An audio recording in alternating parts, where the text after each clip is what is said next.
Huh? Hank, could it be that my husband collapsed while at work? No, I received a call from the police saying that my wife was taken to the hospital. I just arrived. Did Jason collapse too? What? I thought he had a business meeting today with you. No, Jason had the day off today. Besides, wasn't Daisy camping with you, Katie? What happened during the camping trip? Huh? My name is Katie. This spring I moved to a different region, living with my husband, Jason, and our son, Iggy. The reason for the move was because my husband was transferred for work. Initially, it seemed like my husband planned to go alone. However, when he found out there were family accommodations available, he insisted that we move as well. Let's all live together. It would be lonely to be alone. I want to go with Dad. Are you sure? You'll be separated from your friends and the kids you like. I don't have any kids I like. And I can make friends easily. Being with Dad is what I want. After such exchanges, here we are. It was a daily struggle as we adjusted to life in a new place, but gradually we started to make acquaintances. Among them, the woman I got along with the most was someone my age. Her name was Daisy, and she was the wife of my husband's senior colleague who also lived in the same company housing as us.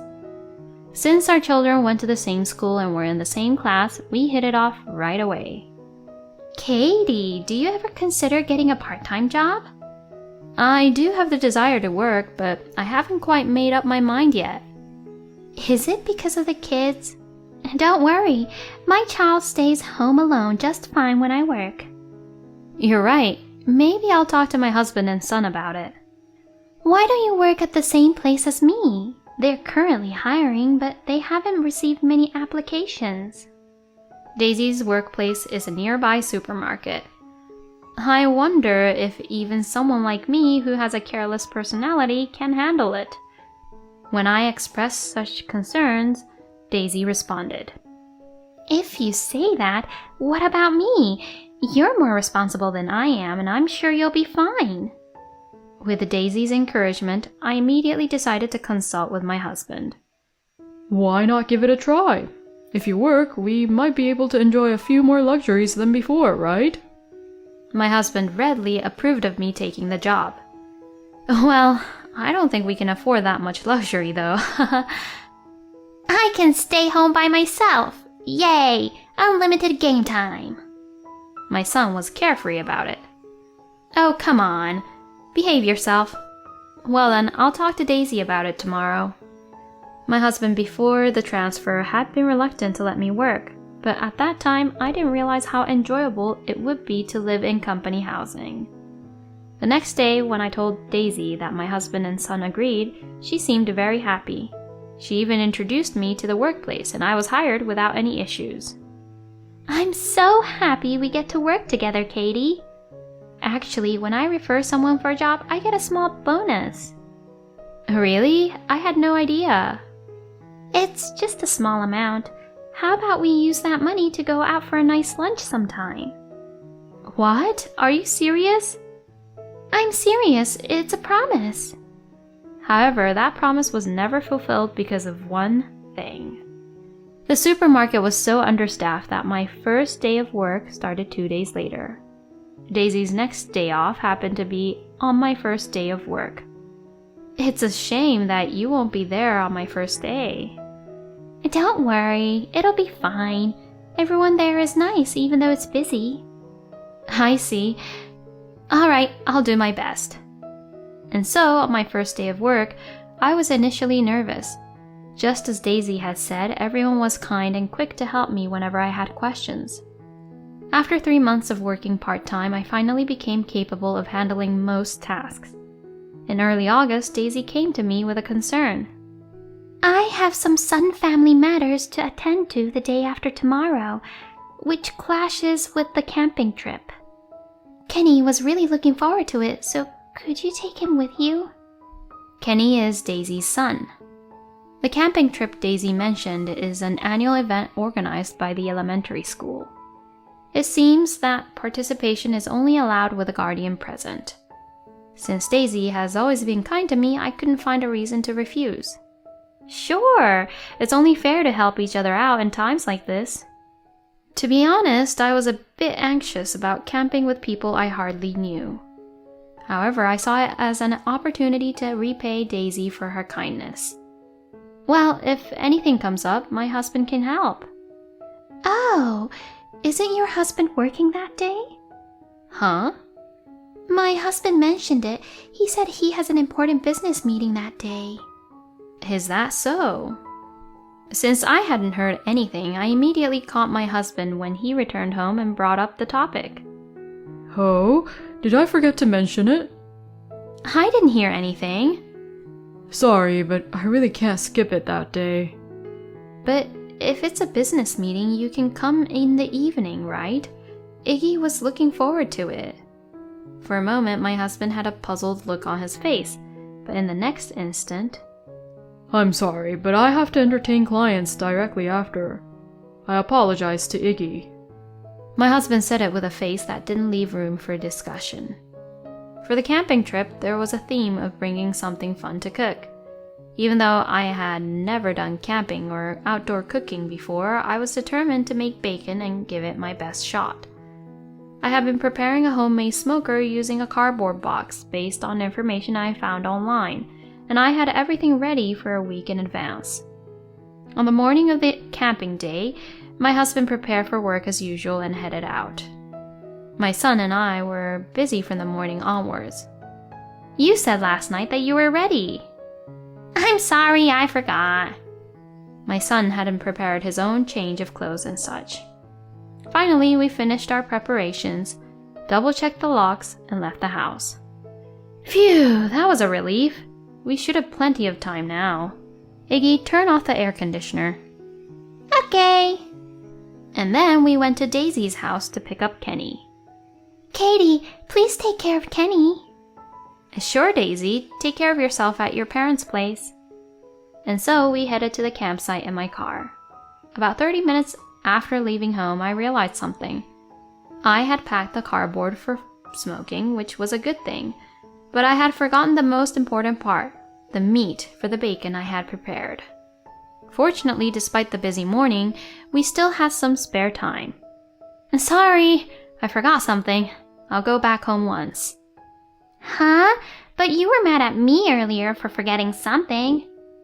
I'm sorry, I'll be quick. And so we spent another 30 minutes returning to the company housing, rushing back to my room with the kids. As we entered the room, something felt a little off. It's cool in here. The temperature had been quite high since the morning, and outside was scorching hot. Normally, if you turn off the air conditioner, the room quickly becomes hot, but our room was still cool. I realized that the air conditioner had been left on. Iggy, I told you to turn off the air conditioner. Huh? I did turn it off. I took the meat out of the refrigerator and realized I had left my cooler bag in the bedroom. I remembered placing it in a noticeable spot right after waking up last night to make sure I didn't forget it. Iggy, sorry, can you bring the cooler bag from the bedroom? Why do you put it in such a weird place? Despite complaining, my son went to get it for me. Mom, you're one to talk, aren't you? I'm sorry. All right, let's hurry then. And once again, we headed to the campsite. We arrived at the campsite just in time for the meeting, but we managed to get there safely. At first, I was nervous, but the mothers of my son's classmates often initiated conversations with me. When I took out the smoker, everyone was amazed. Looking around, I noticed that the dishes others had brought were all simple and easy to prepare. Maybe I had been too enthusiastic. Nevertheless, I actively engaged in conversations and helped with the preparations. A short time after arriving at the campsite, I received a call on my phone. I looked and saw that it was from an unknown number. Upon listening to what the police had to say, they informed me that my husband had been taken to the hospital. Seeing my panicked state, another mother kindly offered, "I'll keep an eye on your son here, so you should go quickly." "I'm sorry. Nice to meet you. Thank you for your help." Filled with anxiety about what had happened, I made my way to the hospital. Upon arriving at the hospital, Daisy's husband, dressed in a suit, was there. Huh? Hank? Could it be that my husband collapsed while at work? No, I received a call from the police saying that my wife was taken to the hospital. I just arrived here. Did Jason collapse too? What? I thought he had a business meeting today with you. No, Jason had the day off today. Besides, wasn't Daisy camping with you, Katie? What happened during the camping trip? Huh? Daisy suddenly said she had some urgent matters at her parents' house, so I was taking care of Kenny and went camping together. Our minds were filled with question marks due to the incomprehensible conversation. Just then, a police officer approached us. You are Daisy's husband and Jason's wife, correct? Yes. Actually, The police officer began speaking with a noticeable difficulty. According to the police, about an hour ago they received a report from a resident in the apartment building across from the company housing. The report stated, "There is a naked person causing a disturbance on the balcony." Upon receiving the report, the police immediately headed to the company housing but couldn't confirm anything from the outside. They quickly went up to the neighboring apartment and looked into the company housing, where they found the two naked individuals completely naked and completely exhausted. The property manager was called to unlock the door, and upon entering, they found that the window in the bedroom leading to the balcony was locked. They rescued the two individuals and transported them by ambulance. At that time, both of them were conscious. Daisy apparently provided her identification to the police. They were suffering from heat stroke and are currently receiving intravenous fluids. So that means... They are currently asleep, so once they calm down, we plan to talk to them. By the way, where were both of you today? I was away from home for work. I was at the school camp with my son and Daisy's son. They were locked on the balcony. Do you have any idea who might be responsible? No, before we went to the campsite, I made sure everything was properly locked. At that time, there was nothing on the balcony. My husband had left before us. Understood. Let's wait for both of them to recover for now. It was mentioned that both of them would be hospitalized for a while. A subtle tension hung in the air between Hank and me as we were left behind. I don't really want to think about it, but... As I said that, it seemed like Hank had been thinking the same thing. Yeah, probably. With a solemn expression, he replied in that way. On that day, Jason went back home for the time being, and I returned to the campsite. When I returned to the campsite, the adults, I'm not sure who told them, were completely engrossed in talking about the police and ambulance that had arrived at the company housing. I'm sorry, let's go back home because Dad is hospitalized. Huh? Why? What happened? I informed Kenny about the situation and I returned home with the kids. We said our goodbyes to the mothers of the classmates around us and then left the place. I'm not sure if they knew the details or not, but I felt like we were being watched with curious eyes. Arriving home, as I considered living in this room for now, I felt a sense of discomfort. A few days later, my husband and Daisy recovered safely, and they finished their questioning with the police and returned home. I was waiting for my husband's return at the company housing. He came home with an awkward expression on his face. "Jason, what on earth is going on?" I began the questioning quietly. My husband, with a pale face, started to speak. Katie, I'm sorry. Daisy insisted and... Huh? What are you talking about? Actually, Daisy and I were in a relationship during high school. Huh? Surprisingly, it seems that my husband and Daisy were actually classmates in the same high school. Furthermore, they were in a relationship back then. I was quite shocked because I had never heard such a story from either of them. At first, it was just a casual feeling, but then Daisy said she wanted to be my wife, even if it was just for one day. According to my husband's account, their relationship started immediately after their reunion. Daisy also recommended me to work part-time to keep track of my shifts. It turns out they would meet when I was working. During the camping trip, they had planned to lie and spend the night together. When they saw us leaving, they seized the opportunity and returned to our home while we were still out. They hastily hid on the balcony, and that's how it happened. But still, why on the balcony? I never expected Iggy to come in, so I acted on impulse. He even closed the window lock when he left. Huh? Come to think of it, when I brought up the cooler bag, he said, "Mom, you're one to talk, aren't you?" That wasn't about forgetting the cooler bag. He was referring to the fact that the window wasn't closed. So I was trying to figure out a way to get back into the room.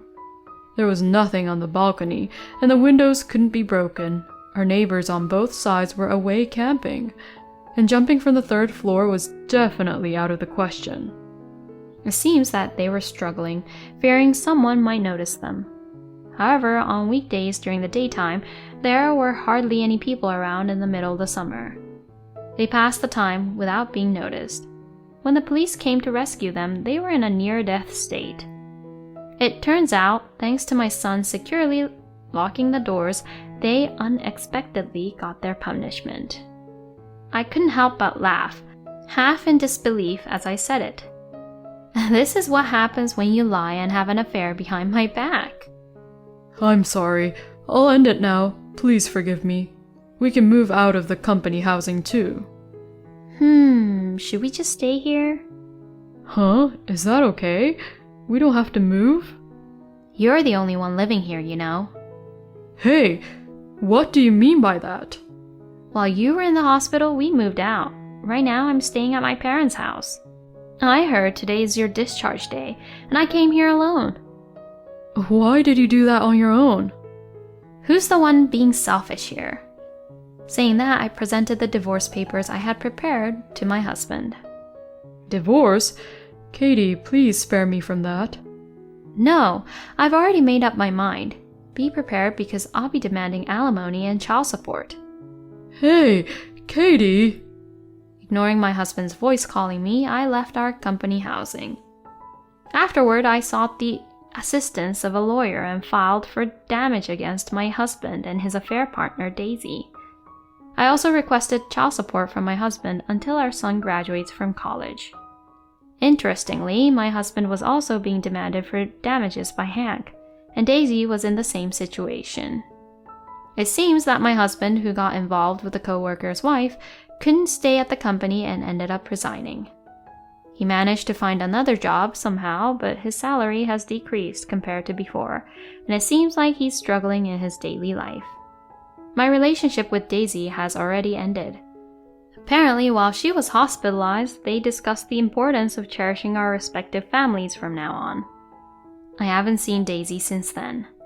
However, we are still splitting the payment for the damages, and I can confirm the monthly transfers.